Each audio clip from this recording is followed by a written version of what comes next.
to our home podcast. My name's Lindsay and I'm your host. I'm George, I'm your co-host. And we are in the middle of looking at Richard Rohr's book, Falling Upward. If you're watching on YouTube, I'll show you it right now. You're welcome to read along with us, but it's not necessary. We're very happy to summarise as we go along. We're looking at chapter 3 this week. This chapter is called The First Half of Life, and it's about the first half of life, and it's also about a phrase which we remember from when we read it many years ago, discharging your loyal soldier. So we're going to look at what that means. This chapter is packed full of stuff, but we're going to do our best to go through this in the next hour and not take longer than that. One of the longest chapters in the book. This is one of the longest chapters in the book, so yes, we'll do our best. Yep.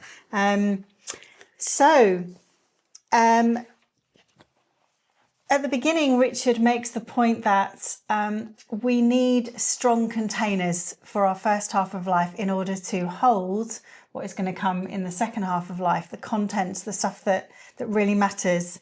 And he describes these containers as law, tradition, authority, boundaries, morality, and how these things are what gives us the necessary security, continuity, predictability, control and ego structure that we need before the chaos of life actually shows up. I like that term that he uses, the chaos of life, because I think, unlike some of the more extreme charismatic Christian traditions where health, wealth, success and everything is touted as the rightful what a Christian deserves and is supposed to get from God. I think Richard actually talks about the fact that, you know what, life is chaotic. Life is going to go ahead and sometimes be good, sometimes going to be really challenging. And he doesn't shy away from that, which is one of the things that I really like about him, and how we can navigate through these times in a positive way rather than seeing them negatively. Yeah. And I think sometimes in the first part of life, things can seem to go well for a season and stuff works out and you have all these dreams and off you go and you do it and it kind of works. Not for everyone. Some people obviously have really difficult first halves of life and they're more likely to move into the type of maturity that he's talking about if they have had a rough start. But anyway, another key point he makes at the beginning is that we internalize our values that we hold by butting up against other people's values, external values for a while in order to work out what our own values are. And that it's necessary for us to struggle with this and to wrestle with, well, this happened, or, what do I think about that? Do I agree with that? Do I like the way that person did that or the way that person behaved? And we need to struggle with the rules, as he says, more than a bit before we throw any of them out. And it's only a strong sense of self and ego that can actually die to itself later on, later in life. You can't let something go unless it's strong. He also talks about these rules that we have to come up against. He actually mentions the 10 Commandments and just makes the really simple but important point that you can say, I love you, or, the command to love God or love yourself or love your neighbour. But unless somebody actually explains what I love you means, what does that mean? It has to mean something, doesn't it? In order for you to work out what you think about it and whether that's something that a way that you're going to live or not going to live.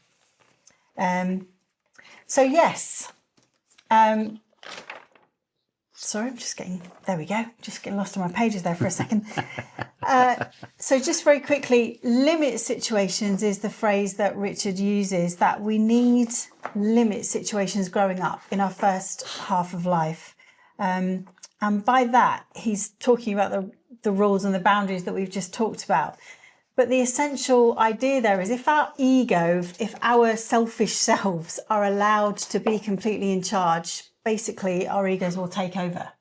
And so we need that that restraint. I think Basic egocentricity needs challenge. Yes, And we just become entitled. he talks about the concept of living in an open field where there are no boundaries, going here, there, and everywhere, in contrast to limit situations, and how we don't do well. If the ego is directing where we go and what we do, with all sorts of different things, and only us, then it's going to be really, really chaotic. And imagine living in a civilization where everybody has their own open field and doing what they actually want rather than having limit situations.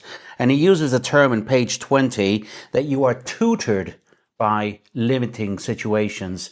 And by this, we're talking obviously about, the laws, the boundaries, don't do this, don't do that kind of thing, not in a negative way, but they establish boundaries of expected behavior or things that, listen, don't do this, otherwise this is going to happen, consequences. And we learned to live with those. We're tutored, in a sense, to live with those. And on page 21, this is an interesting concept. Be interested to hear what you listeners think about this, because it's not, I don't think it would be a popular thing to say today. I don't think that generally in popular culture that people would agree with this. But Richard suggests that we need a combination of both conditional and unconditional love growing up. Whereas what most people say is all you need is conditional love, just love regardless. No, unconditional love, you mean? I'm sorry, all you need is unconditional love. That's what people say. See what I put up with. I'm sorry. All you need is unconditional love. Now, when he says conditional love, I don't think he means, for example, taking parents. I don't think he means that, say, one of them literally loves you any less. But by conditional love, what he means is boundaries, things like corrections and rules and limitations, rather than just you can do what you like and love you the regardless. open field. The open field. And he suggests, like in his life, and it was certainly true in my life, I think George's was a bit different, we'll come to George in a minute, that sometimes it's the good cop, bad cop idea. There can be one parent maybe that gives you, if you're lucky enough to have two parents, one parent perhaps gives you and expresses unconditional love towards you, and the other may be more conditional love. Not that they necessarily literally love you any less, as I said, but for example, with my mum and dad, my dad would be described in Richard Rohr's definition as someone who had more conditional love. So my dad had very high standards. He gave out praise infrequently. You knew that if he did praise you, that he really meant it. But there was definitely, he was quite authoritarian, had anger issues. And that meant that I did grow up most definitely feeling like I had to earn approval. I knew what I had to do to please my dad, and it was quite hard to please my dad. So I wanted to please my dad, and I learnt the whole thing of people pleasing really, and responding to an authority figure, trying to earn his love, I suppose. He did love me, but there was still that going on. My mum was more unconditional in her love, in that she didn't have these sorts of standards. I didn't feel like I had to try and earn her approval, but she wasn't demonstrative in terms of like verbally or affection. So there was a sense of, I suppose, craving that. But what that led to for me, rather, as he says, another quote, I'll just jump ahead just because it links in page 29. Actually, no, I won't, because that's going into the Loyal Soldier. Sorry. What that led to with me was basically, as a teenager and for the first part of my adult life, I was very much wanting to have the approval of others. And also in terms of your teachers, I think they can also play a role in terms of giving you boundaries and being conditional or unconditional in the way they treat you, and teachers can be both, can't they? But I certainly found that with myself and my teachers as well. I developed a B team complex where I was so wanting to be in the A team in sports, and found that I was often on the edge of that and often in the B team and just left out and not quite good enough. That all fed into me wanting approval, wanting to be in the A team, wanting to be accepted, wanting to be in the middle of things. I definitely developed FOMO, fear of missing out, fear of not really being seen. And so that was basically the type of container that I was creating. Yeah, I mean, unconditional love is one of the words, particularly within Christian religious circles, that we aspire to. Conditional love, again, is almost like anathema. No, love must be unconditional. And I think it's just really interesting here that Richard ties the two together as a necessity for us to be able to, in the first half of life, grow healthily, and having the limits of conditional love is what I think enables us to learn boundaries, healthy boundaries. I love the way that he says that at the end of the day, with God, unconditional love always has the last word, even if he also establishes conditional love, which we see in Scripture that he actually did. In calling out the nation of Israel and in giving them all the statutes and the laws of how to live, many of these were very conditional, and particularly, as you see in Deuteronomy, where he says, if you live this way, things will go well. If you live this way and choose to live this way, things won't go so well. So again, as much of the way that we parent, a good, healthy parent will be able to set conditions based on love for their children, but also be able to give unconditional love when they break those conditional elements. And I think this is one of the things that when it talks, I think in page 19, about the ability to be able to, when you do break a rule or where you fall, you know how to fall. You're taught to know how to fall, but not only that, you are taught to learn. You're taught how to learn when you fall, and that I think marks a family that is able to do that with their children. They make a mistake, they don't berate them. They learn from it, and they take them forward with a little bit of gained wisdom, as it were, so that the mistake is not necessarily repeated, or even if it's repeated, then the behavior, or the action that should be happening can be enabled to happen. I think when I look back in my life, I do realize that whilst you had parents in a combination of unconditional and conditional love, I'm sure that my parents loved me, but the way that it was actually expressed was extremely conditionally. And this stems, I think, from my mother also having grown up in an environment herself where she was conditionally loved. That's what she learned. So she passed on what she actually learned to us. So for us, even from a very young age, living in the household meant having bedrooms that had to be fairly immaculate before we went to school. Learning how to wash the dishes properly, learning how to keep the house in order. We were expected to be able to do all these things from the very beginning. There was no room for mistakes. And her acceptance of us was very conditional as to whether we kept these rules. If we didn't, or we didn't do anything up to her standard, there was punishment. So we were not raised in an environment where we were allowed to fall. We were not taught that if we fell or made a mistake, it was okay, but let's learn from it. We were taught if you make a mistake, you are punished. And what that then teaches you in your little mind is, I'd better survive. I'd better do the job right, because then it's not a matter of being acceptance, it's a matter of not being punished. But she would accept you if you did the right thing. So there was this real tension. I want to be accepted and I don't want to be punished. And the only way to do so is to learn how to go ahead and do it and how to perform perfectly to her satisfaction. And you take this into life. You learn this and you take this into life in the way that you relate to yourself, to others, to your family. And it's what you know. You don't know any different because no one is actually giving you unconditional love. Yeah. And I think, to be fair on my dad as well, going back to what Richard was saying, there was the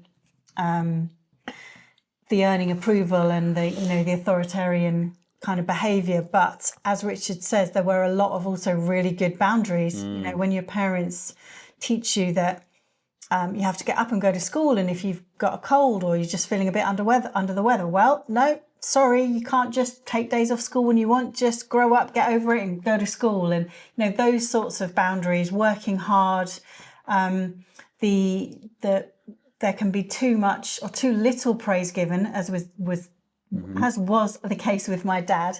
But I'm thankful that it wasn't just praise for anything and everything all the time. Like Richard says somewhere in his book, this kind of culture where everybody gets a gold medal just for showing up. Doesn't matter whether they've done anything or whatever. A sense of entitlement. Yeah. I'm entitled to everything. Absolutely. It just creates that, doesn't it? Yeah.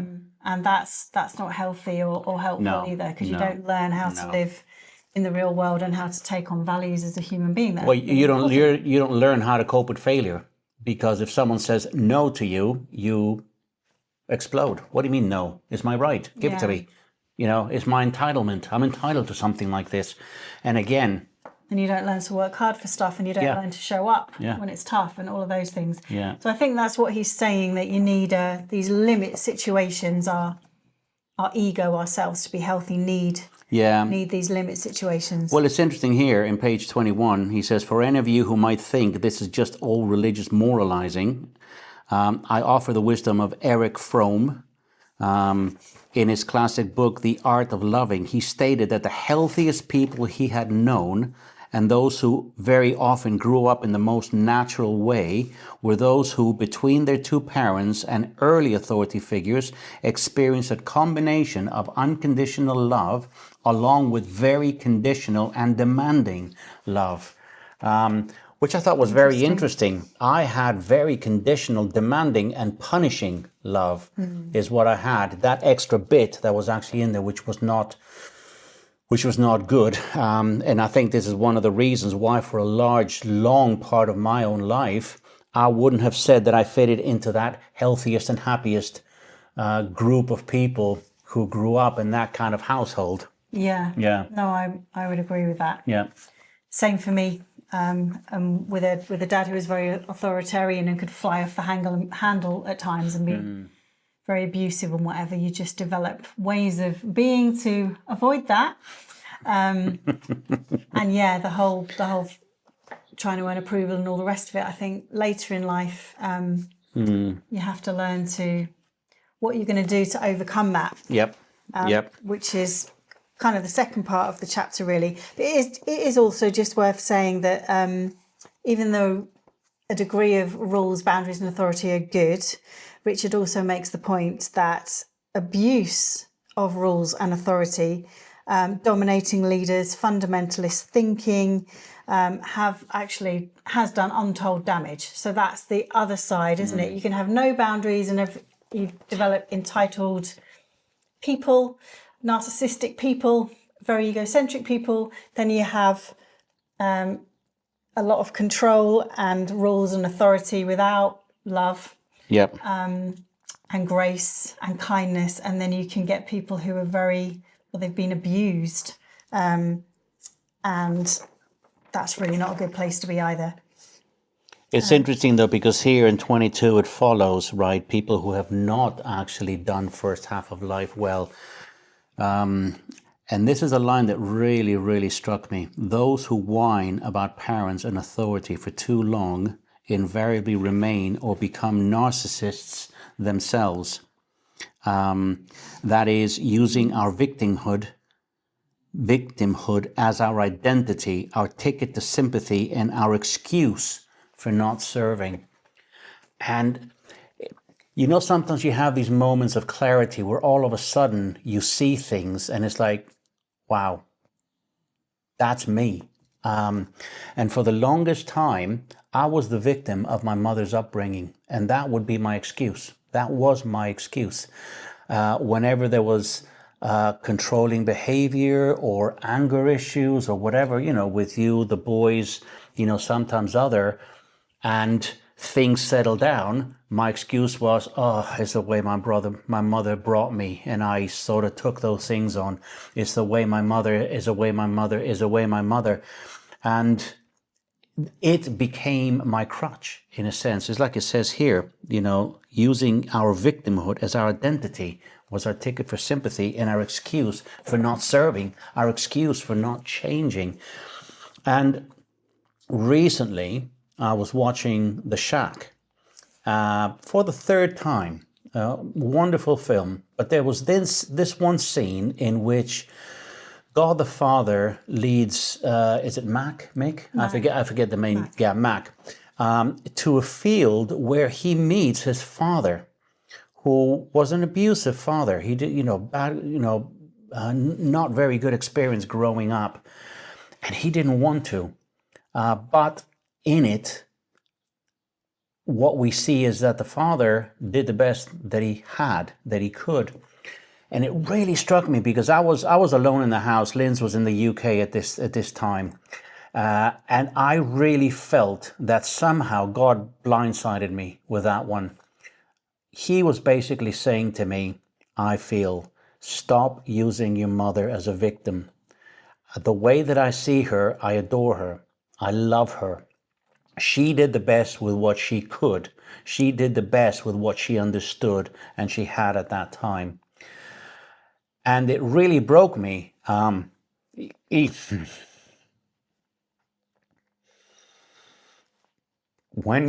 you feel the depth of how God feels towards someone that you don't necessarily connect with, it really challenged me because I hadn't felt like that about my mom. I wasn't able to say my mom did the best that she could. And I forgive her for that. But I think at that time, God said, you need to forgive her.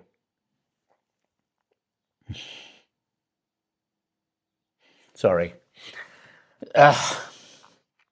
It broke me. It really broke me.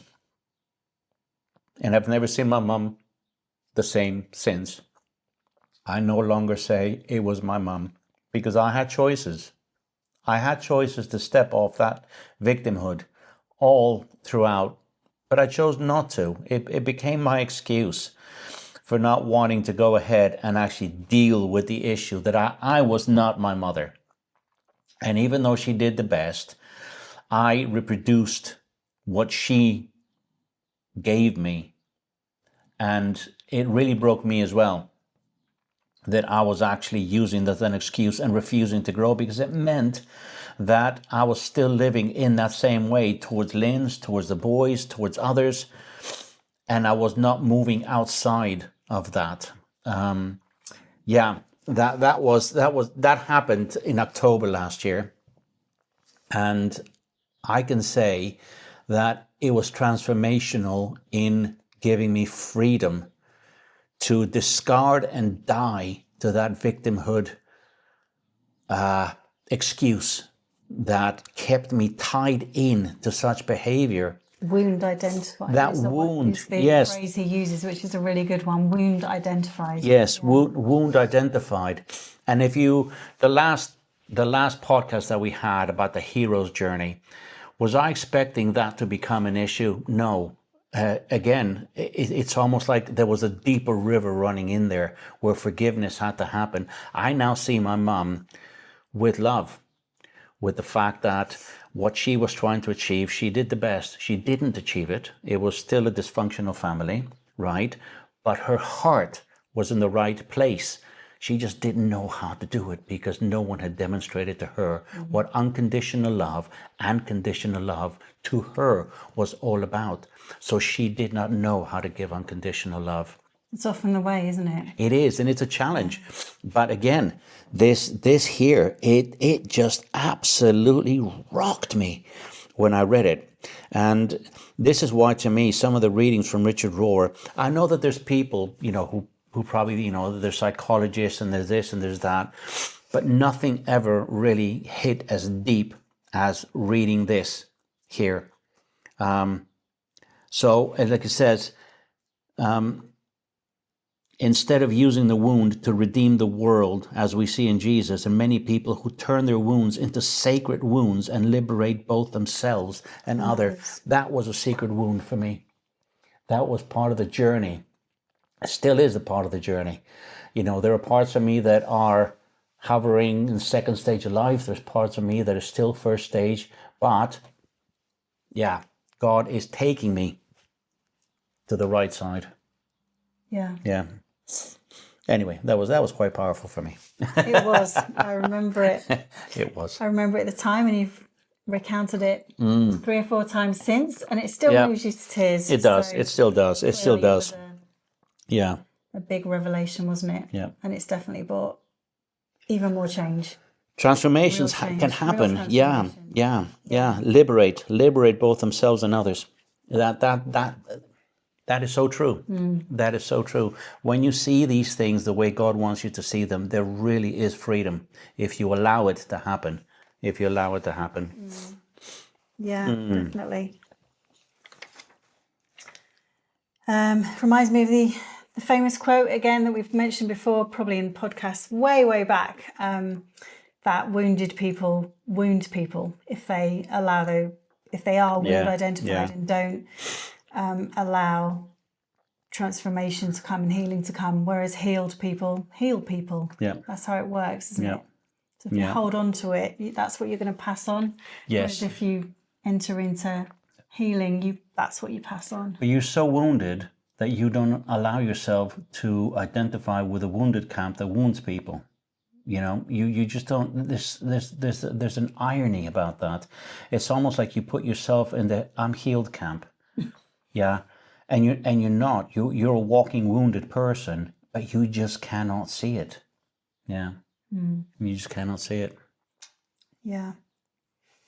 Well, this leads on to the second half of the chapter where Richard gives an example of Japanese soldiers who went to war. And when they would come back to their community, there was actually like a public ceremony where they were encouraged not to hold on to their identity as soldiers, which served them obviously while they were fighting a war. But as they were coming back to be members of the community, to actually embrace that identity, because obviously that's a very different role, isn't it? They're not fighting a battle anymore. They're not trying to survive anymore. They're not trying to defeat an enemy anymore. They're living in community with other people and all that means. And so he talks about how important that is for us. For me, having developed an identity that was a people pleaser, and a fear of missing out and feeling like I was always on the edge and kind of blaming either myself or circumstances or other people or other authority figures with the power to invite me into the center of things who weren't doing it. You get your identity. I was getting my identity from basically my woundedness and from those things, from the need to seek others' approval or to be in the right position with the right level of influence or in the A team of life. And I think about it with our son Jordan as well, and other people like him who played football for at a very high level in football academies since the age of 7, right the way through. And it's very easy to get your identity, isn't it, from what you do, rather than who you truly are, or who you are in a wounded way rather than who you were really created to be, who our true and authentic selves really are when the wounds are healed, or the identity in the false places and the wrong places is let go of. Then that's the time when we become comfortable in our own skin, and that's really what this book is all about, isn't it? Identifying how to move into that place where you know who you are, you love yourself, you're comfortable with yourself, and you're not grasping onto identity that is placed in all the wrong places. Because your identity is actually in the right place, is with God. Yeah, that's where it needs to be. Yeah. Absolutely. When you are not allowed to create your identity healthily, you create almost a false identity that is reliant on so many different things to feed you, to make you feel good. And that's what needs to die. That's what really needs to die. Yeah. So there's the whole concept of actually releasing your loyal soldier, the person that has hung on to, or the part of you that has formed your identity at different stages in life, Kept you safe. in war situations, in survival situations, has kept you safe when you've been hurt, when you've been wounded, when you've needed to function in that way to protect yourself or build your ego sometimes, in a good way sometimes, as Richard also talks about. And how there comes a point where you need to say, stand down. You don't need to do that anymore. You don't need to protect me anymore, or I'm not going to find my identity in what other people think of me anymore, or other people's approval anymore. I'm going to find my identity in who God says I am and who I truly am. And that's certainly for my life, that's the process that I had to go through in order to get to the point. Obviously, it's not in every area because we're all learning for a lifetime. But I do remember a time in my early 40s where I actually finally understood what it meant to even say, I feel comfortable in my own skin at last. I feel at peace. I feel like I know who I am, and I've let trying to find my security and identity in all these other things, I've let it go, and now I am just me, and I'm secure in God. God loves me unconditionally, no matter what I do, no matter what I don't do. It's not about my position. It's not about anyone else's opinion. It's not about your accomplishments. It's not about your successes. It's not about your positions. Your nothing like that. Nothing to do with any of that. And you walked through all of that with me for years, didn't you? So I know a lot of the podcasts have been about you and the kids or whatever, but a few years before that, it was a lot about me and my need for approval and whatever that I wasn't finding, and constantly feeling like I was on the edge and never going to make the place where I feel that I should be. And then when I got to the place that I'd been aspiring to in terms of career, I got there.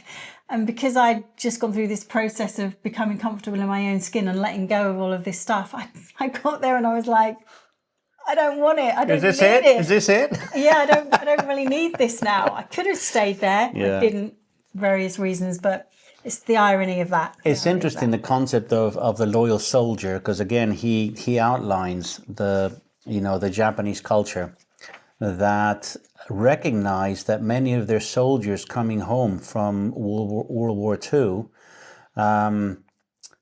had served admirably, but they were not fit to serve back in civilized, secularized society. All they knew was the military, and many of them were actually traumatized.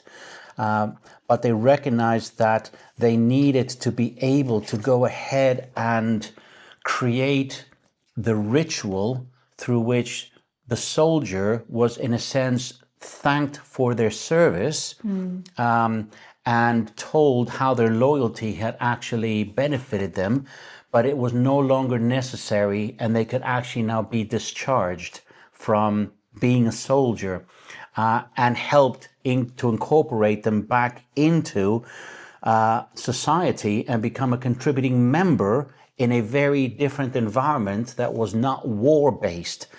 And I found that quite touching, the fact that the Japanese culture has the ability to see that, because not many cultures have got. You've seen so many veterans in the US, for example, having come back from the Vietnam War, and others with PTSD, all sorts of issues, that you've got so many vets that continue suffering. Integrate, Yes, that they cannot operate well within civilized society because they've been so indoctrinated into the military lifestyle, which is so different from society outside of the military. But again, this represents, I think, a lot of our inward world, because my loyal soldier was basically saying to me, I need to keep you safe and I need to keep you secure in the chaotic world in which you are actually growing up in. And yes, I recognize his voice. Clean your room, do this, do that, do this, do that, and you will avoid punishment. So he was attentively making sure that the war that I had, I was kept safe in. But that soldier continued there growing with me. And I think it's really understandable that the concept of me being able to say, you can now stand down. I no longer live in that family. I no longer need to seek security, survival, safety, be hyper attentive to everything that's going on around me so that I feel comfortable wherever it is that I happen to be. That I could say, thank you, you served me well. I am here. I could have been, many kids were raising up in really bad home situations, can be destroyed, for their entire lifetime. But for me, I recognize that he kept me safe, the soldier. But I was eventually able to say, you're no longer needed. Yeah, You served me well, but you can now stand down. I think that's the key thing, because your environment, if that wound isn't healed and you don't go through that process, then your environment can be entirely different to your mum. Or for me, I'm no longer a 10-year-old with some teacher telling me, no, you're in the B team, you're not good enough. But you can find yourself as a 35-year-old still reacting in the same way that you did when that wound was first created. And that's the issue, isn't it? If that wound isn't healed, you will revert back to the 10-year-old or the 15-year-old and feel exactly like the teacher made you feel, or my dad made me feel, or your mum made you feel. And you can't recognize, until you kind of look at it for what it is, you can't recognize this environment is completely different. These people are completely different, but I'm still being triggered.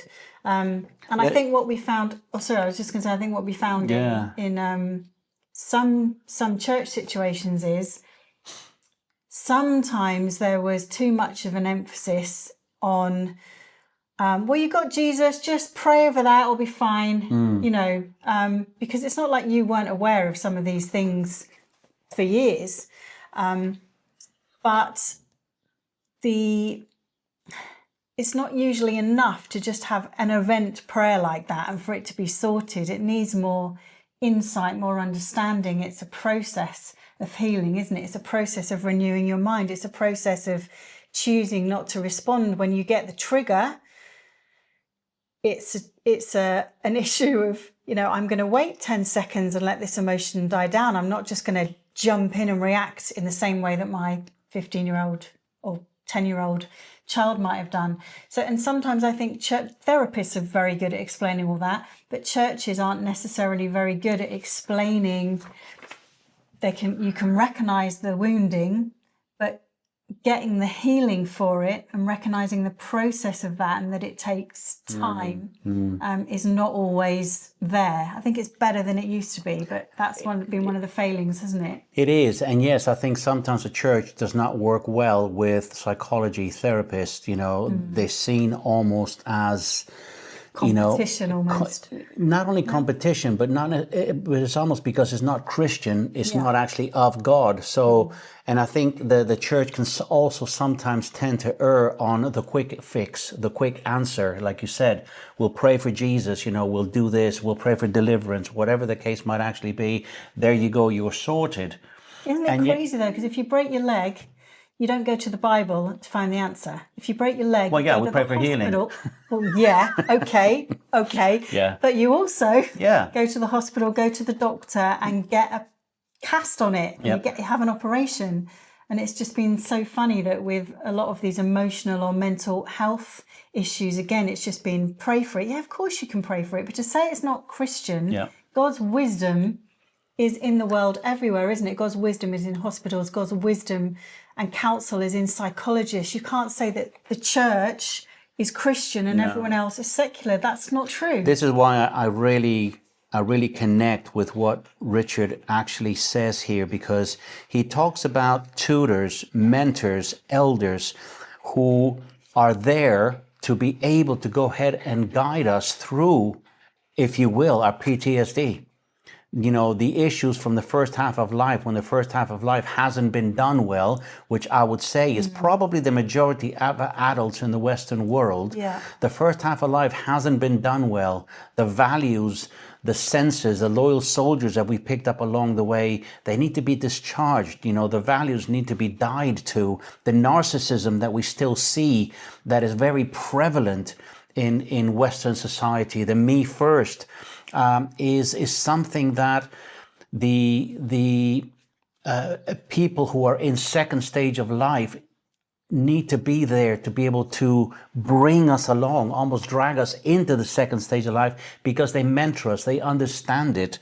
I just wanted to read something here, which I thought was actually very wise. He says, paradoxically, our loyal soldier gives us so much security and validation that we may confuse that voice with the very voice of God.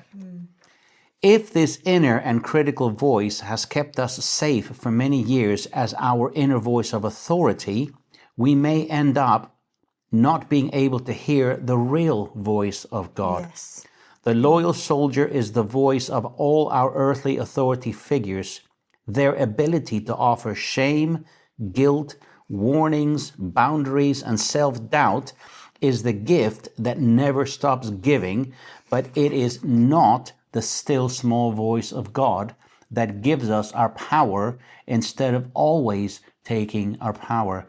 And that's one of the things that I found. As long as I had not discharged as loyal soldier, it was taking away my power for me to come out from under that, and constantly would pull me back to the trigger elements, and kept those trigger buttons always on active. Boom, boom, boom, boom. Anything could actually trigger these things that would have a response, that would take me back to being a little boy, being told that I was going to break things, that I wasn't actually good enough, all sorts of things that this loyal soldier tries to keep you safe from, really takes away power. And it did its job, but if you hold on too much, it all of a sudden starts taking away your power to grow, to develop, to transform, and to take in who you really are, because the loyal soldier will keep you in your false self. It cannot take you to the second stage, as he says here. It really could. I could not actually experience, I believe, the transformation that I have over the last 2 years had I kept this loyal soldier. And I think I remember talking to you, numerous times, and you would say, not exactly, I can't help it, my mum has done this, but kind of like, this is how I feel, and I need to do this in order to help me feel safe. And there was a sense almost of, you could really sense the struggle with you to let it go and to be different. And Richard speaks here about, in page 31, how the loss that is felt when your loyal soldier is discharged feels like a death. And it can feel like a loss of faith. It can feel like you're literally losing yourself. And in a sense you are, if you've behaved a certain way or responded a certain way for decades. But the truth of the matter is, it's actually only a loss or a death of the false self. You're not losing your real self. You're only losing your false self so that your true and authentic self can be born. And that's the thing that is so good and encouraging to realize, that death is painful. Letting go of your loyal soldier can feel very painful, but boy, is it worth it for what you get on the other side. I'll tell you what's frustrating, though, for me along all this life is I saw people whom I admired for their character, their loving attitude, their gracious approach to people. And I always wanted to be able to picture myself like that. To whomever came into my life, but particularly to you and to the boys and things, that I wasn't one of these ogre fathers, authoritarian fathers, demanding, loyalty and absolute behavior, almost these militaristic type of fathers that are sometimes exalted, I think, particularly in the US, when you see through films and things, it's just like men, I think, aspire to greatness. But it is what is that greatness that we actually define it? And I think for many, a great father is somebody who loves you unconditionally, but also offers love conditionally, can mentor you through your mistakes, can help you when you fall down, knowing that you're going to fall down, helps you to learn to be able to get back up again. And basically, I think always a father's wish is that your kids become better than you are. And I think that is to me a healthy environment, that you look back and you're thinking, gosh, I wish that had actually been my experience, but it's never actually too late. Just like we said in the last podcast, this whole journey from first to second stage, it's not age dependent. Anybody at any age can actually start, doing it. But I find it really helpful here how he starts identifying what the first half of life actually looks like, how it can be done well. However, what are the ramifications if it's not done well, and what you carry. I remember saying to you and to the boys, listen, we all have red buttons. Yeah, trigger buttons. We need to learn from one another so that we don't press those red buttons. Okay. The issue was that they were mostly pressing mine, But the thing is, I was refusing to let go of them. I was refusing to get rid of the red buttons, so they wouldn't be red buttons anymore. No more triggers, no more anything. And there's an incredible freedom being able to enjoy someone's company without being hyper attentive as to what they might do that might make you feel unsafe. Yeah. There's a great, great freedom of getting rid of all the red buttons. And you can't really enjoy life. You can't really find out who you really are. A friend of ours that we speak to on a very regular basis, and we're going and doing this book as well with him. He basically said that when he watched one of my podcasts, he saw and perceived that there was a well of kindness within me. And I've never heard anybody actually say that at all. A reservoir of kindness. A reservoir. A great reservoir of kindness. And I thought, he's actually identified something that has forever been my desire for me as a man, as a father, as a husband, potentially as a mentor to others, to be known as having a reservoir of kindness. I just thought, but I do believe that is actually what is actually happening, that there is a reservoir of kindness being finally released. It's like it's been there, but there's been a dam just holding the whole thing, and all of a sudden it's like this being dismantled. All these different loyal soldiers, that were holding it together, right? You're removing them, saying thank you very much, and all of a sudden the real self that was always hidden behind them is actually coming out. Yeah. So, yeah. It says here in page 31, discharging your loyal soldier will be necessary to finding authentic inner authority, or what Jeremiah promised as, quote unquote, the law written in your heart. And I love that. Because I think when the law is written in your heart, you understand what the law is there to do. You understand how to live it with life rather than with judgment. You understand how to live it with freedom rather than anything else that would actually take away that freedom. And it's like it says in the New Testament, against love there is no law. And I think this is what is, love is written in your heart, basically. But you have to dismiss your loyal soldier or soldiers in order to do that. Yeah. Yeah, so we'd be interested to hear from any of you on any of this. Does this resonate with your own life and your own experience? The concept of having to recognize and ask some of your loyal soldiers to stand down from roles that they've previously played, so that you can be fully integrated, loving and knowing yourself as a whole person, as God sees you, and living from that place. I'd be really interested to hear your own experience. And our next podcast will be on chapter 4, which is called The Tragic Sense of Life. Sounds a bit depressing, doesn't it? But it's not, I'm sure. It's not. It's not. And again, I think it's part of that hero's journey. That is an essential part that helps us to continue moving in the direction that God is actually taking us in. So I'm excited. Chapter 4 is not that long, but again, it's actually quite deep. But it's very good. Yeah. We hope you're enjoying either reading the book or listening to the podcast on the book.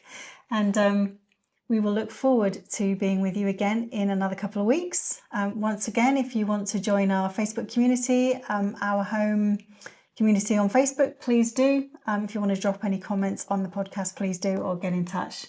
We'd always love to hear from you and are happy to interact with you personally. Indeed. If you would like to. So until then, have a good couple of weeks. God bless you.